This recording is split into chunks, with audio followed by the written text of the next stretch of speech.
Good morning, algebra class. Today we are solving rational equations, and we're solving them in the easiest possible method, okay? And I'm going to show you why it works and when it works. We are working with rational equations, which means that we will always have something that looks like a fraction, okay? So we might have something like this equals, let's say, 5x over 8, all right? So that is a rational equation. We have a ratio on one side, we have a ratio on the other, and maybe you can already discover or know what exactly this is going to look like when we solve it. You have seen problems like this before. We are going to, because we have a fraction on this side and a fraction on this side, we can actually use cross products here. We can multiply x times 8 equals 3 times 5x. And you've done proportion problems before. This is a simple proportion problem. It looks like that. And so we can use cross multiplication here. And if we say 8x by multiplying 8 and x equals 3 times 5x, which is 15x, you have something that looks like that, and now we have a linear problem that we can solve. And the way that we solve that is to get all of the x's on one side. If I do that, I'm going to end up with a negative 7x on this side and 0 on this side, which means that the only answer that makes these two equal is 0, okay? We will have problems that are harder than that. But I want to show you when this does not work. All right, so using cross products will not work, let's say, if you have something like this.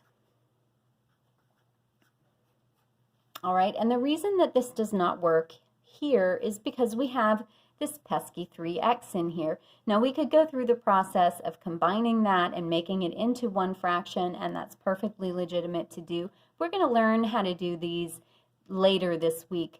But right now, we're going to just focus on problems that look more like this. We have a fraction on this side, we have a fraction on the other side. So let me give you another example of one that you can use cross products for. So this one you can't use cross products, at least not yet. Okay? And it's because of this term right here.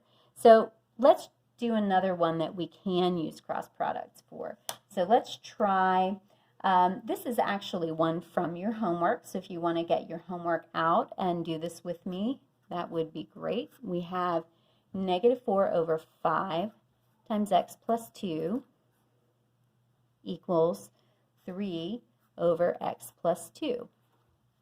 Again, I have a fraction on this side, a ratio equals a ratio. So technically, I've just got a proportion going on here, and I can cross multiply the 4 and the x plus 2, and I can multiply this entire denominator times the numerator of the other one. And so I will have something that looks like this. Now, this is where people will sometimes make mistakes.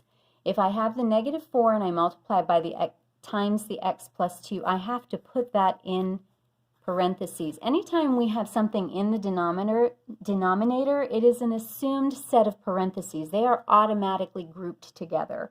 They're grouped together because it wouldn't make sense if they were in the denominator, but they weren't together. So they are assumed to be together. So we want to put parentheses around them. And then that will equal 5 times x plus 2 times 3. Okay? So I have this, again, equation that looks a little bit more doable. I'm going to use the distributive property here, negative 4x minus 8. Don't forget to distribute that negative 4 to the 2. And then same thing on this side. Now I'm actually going to take the 3 and the 5 because multiplication is commutative. I can move these around. I don't have to multiply them in the order that I have them here, so I can multiply that 5 and the 3 together immediately, and I'll get 15 times x plus 2. And then I can go through, I'm rewriting everything because I don't want to lose anything, and use the distributive property there. Once I do that, then I can just solve this the way that I would any other linear equation, except I forgot my x there. And I will move all the x's to one side and all of the numbers or constant terms to the other side. And so I do that by subtracting the 15x. When I do that, I get negative 19x on this side. And I add the 8, which gives me 38 on this side. Now I'm going to divide both sides by negative 19. And it always feels good when it works out to a nice round number. So that is x equals negative 2. Okay? Now be very careful here, because if you look up at the top here, remember when we were combining rational expressions? These are equations, not expressions, but they are made up of expressions. And remember that we had restrictions. X could not equal anything that made the denominator negative. I mean, not negative. We could not have anything that made the denominator 0, because we cannot divide by 0. Division by 0 is a no-no. So what number can we not have as an answer here? Negative 2. But that's the answer we got.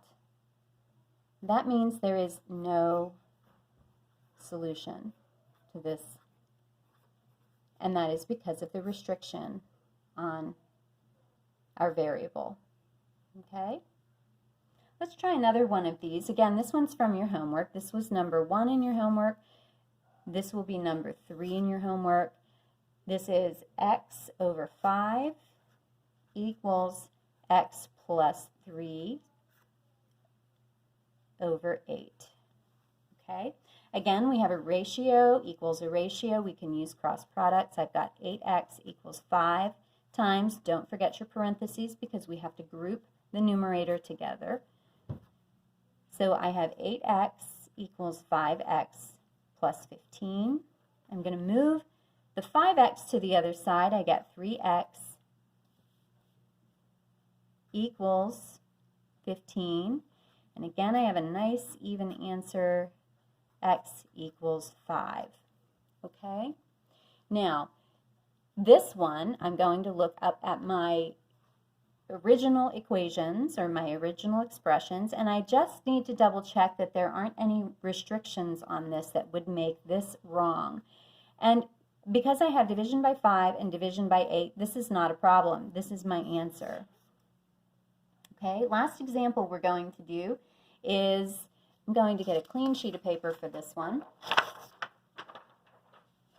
This will be number 7 on your homework, so if you want to follow along on your homework, that's great. We have 3 over x plus 1 equals 1 over x squared minus 1. Okay? And again, we have a ratio equals a ratio. I'm just going to go ahead and cross multiply. You can probably already see this is going to be a little bit more complicated because there's a squared value here. Okay? Now I'm going to distribute that 3, which makes this 3x squared minus 3. Don't forget to distribute that. The 1 won't make any difference over here. It'll be x plus 1. Okay, and I took the parentheses away because I distributed the 1 through, and those parentheses can go now.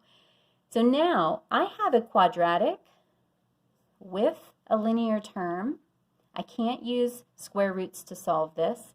So my best first option is always to try to factor this and use the zero product property. So I'm going to move everything to one side. Anytime we've got a quadratic, that's usually the direction that we're going to go. If we can't use square roots, we want to move everything to one side. So we get 3x squared minus x minus 4 equals 0. Okay? Now I'm going to try to figure out what two numbers, when multiplied together, will multiply to a negative 12, but add to a negative 1. Okay?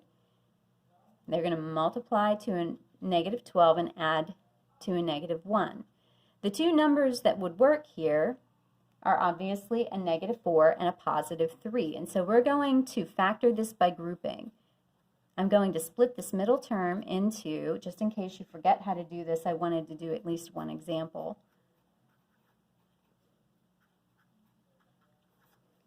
All right, I split that middle term into, let me just highlight that for you so you can see that. That negative 1x is now negative 4x and a positive 3. All right, so I've got 3x squared. And I am going to rewrite this. I didn't intend to, but I will. With parentheses around them this time. And that plus in the middle. Okay, haven't changed anything, but I'm grouping the first two terms and the last two terms, and I'm going to take out anything that is common to both of the terms that are inside here. And I have an x that is common to both here. So I can factor out the x, and I get 3x minus 4 plus, and nothing but a 1 will come out of this, 3x minus 4. Okay? So this is exactly what I want. I want to have two binomials that are exactly the same. And if you think about factoring those now out of this whole expression, I will be left with 3x minus 4 and an x plus 1. And if you aren't sure if that was right, if you're not sure you did it right, you could FOIL this back out and you would get this expression. So you know it's right. But I want to have a factored form so that I can use the zero product property, which says that this times this equals 0. That means one of these two, or both of them, have to equal 0. So I'm going to split this up into two equations. And this will end up being x equals 4/3 and x equals negative 1. And I just need to make sure that I don't have any restrictions that are going to make extra answers for me, okay? So take a look back up, always do this, at the original equation. And on your paper, I actually have given you the restrictions, but what numbers will make the denominator 0 in my original equation? Well, x cannot equal negative 1, and x cannot equal positive 1, because negative 1 or positive 1 would make this division by 0. So we cannot use that answer. The only one that works is this one. And so we have one answer to this question. And you will have some questions like that. You will have a few that have no solution. You may have some that have extraneous is the word that we want to use there. They are extraneous solutions. Okay. That means it's a solution that isn't really going to work for the problem. So, as always, if you have any questions, let me know, and I will see you soon.